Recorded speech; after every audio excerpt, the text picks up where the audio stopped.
For those of you who have no idea who I am,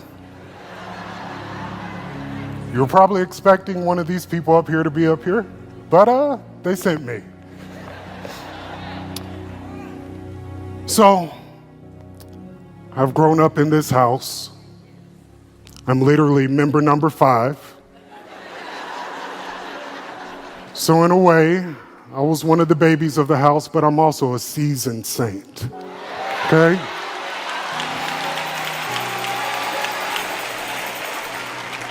Next month, I'll turn 32. This is our 30th birthday of the Potter's house, so when I tell you this house and I have been growing up side by side for the entirety of our lives, I hear all the time from people, I knew you when you were this short. All the time. I thank you for it. My pastors, Pastor Touré, Pastor Sarah, I honor you. Thank you so much.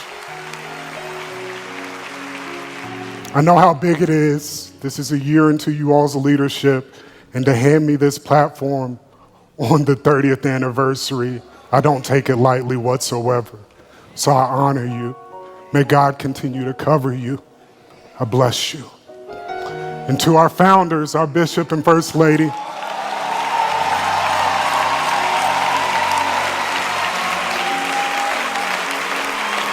I'm standing in your prayers today. I'm not standing on your name. I'm standing on the prayers that were prayed. The word that you spoke over my life, the glory that you imparted upon me. I thank you and I honor you. God is not done with me. He's not.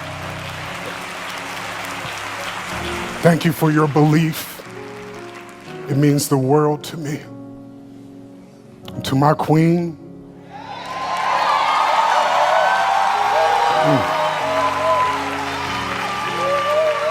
trying to keep my oil on me. Girl, I love you. Thank you for your covering, for praying over me. You sent me up here. God spoke to you first, but all of it is going to go back to him. I honor you, girl. Thank you. Love you.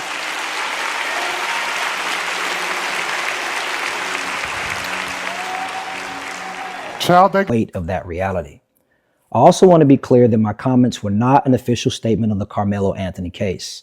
They were not commentary on the trial, the verdict, the self-defense claim, or the degree of responsibility held by either party. And just as importantly, my comments were not blaming anyone. I was not assigning fault to anyone. Those are important conversations, and many people are already engaged in those conversations from a variety of perspectives. And my comments were not intended to replace those conversations or compete with them. My contribution was focused on something very different. It was focused on what we can do right now to help our young people avoid situations that can alter or destroy lives. So this wasn't me looking backward, it was me looking forward. And it was, when my sons were teenagers, I sat them down and I talked to them about what to do if they were ever pulled over by police. And it's a full-on teaching. I videoed it and everything. And that conversation was not an endorsement of every single action taken by law enforcement in America, nor was it a statement about fairness within the justice system. Those were all separate conversations. That conversation was about giving them wisdom, it was about survival and giving them the best chance to make it home safely. And I think the same principle applies here. I'm a survivor of gun violence. I'm a father, I'm a pastor. So my perspective comes from a very particular lived experience. And so I know firsthand how quickly one moment can change a life forever. And because of that, I care very deeply about giving young people every tool possible to navigate conflict. And that's why I spoke about self-control, emotional regulation, conflict resolution, and ultimately doing everything in your power to de-escalate. And not because those things solve every problem, and not because those things have a direct result on eliminating injustice, not because they answer every question surrounding every tragic situation. not because of any of those things, but because they give our children more options. And here's the truth. I do recognize that in moments of fear or conflict or perceived danger, employing those tools can be incredibly difficult. I get that. But difficult and impossible are not the same thing. Sometimes a pause, a breath, just taking a moment to have a different response can literally be life-saving. So my focus was on the practical tools that can help preserve both life and future. And this is not the only work that needs to be done. It's not the only conversation worth having. It's simply my offering as someone who wants to see our children thrive and have the opportunity to do well and take advantage of every opportunity that is available to them. For those of you who understood my heart, you got it. You were in the room. Thank you so much for your love and support. And for those of you who disagree, I respect your perspective as well. And if you believe that more is needed, then I encourage you to do that work and support those who are doing the work. And then pray for all of us. Everybody is doing the best they can do to make a difference. We need all hands on deck. This will be the only statement I make on this matter. I love you. God bless you. And most importantly, Godspeed to our children. Greetings.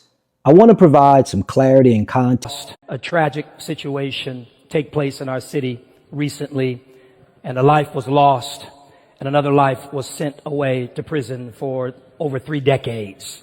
And it's dividing the city, and all that's just stupid to me, to be honest with you. Keep the main thing the main thing. The main thing is we got to cover our young people. Hello, somebody. We have to cover them, and we have to teach them about self-control. Hello, somebody. If there was an element of self-control in that whole equation, on both sides of it, turning the other cheek, self-control, if there was the element of that, it's quite possible we wouldn't be here in this situation. So sometimes we make it a big thing, and listen, I'm not telling you how to feel, but I am saying I'm a solutions person. We can whine and complain all day long. I'm looking at that saying, hey, what can be different? And something so obvious comes out of it to me: self-control. Keep your hands to yourself. Use your words responsibly. Hello, somebody. Don't be overcome with evil. Overcome evil with good. Stay in control.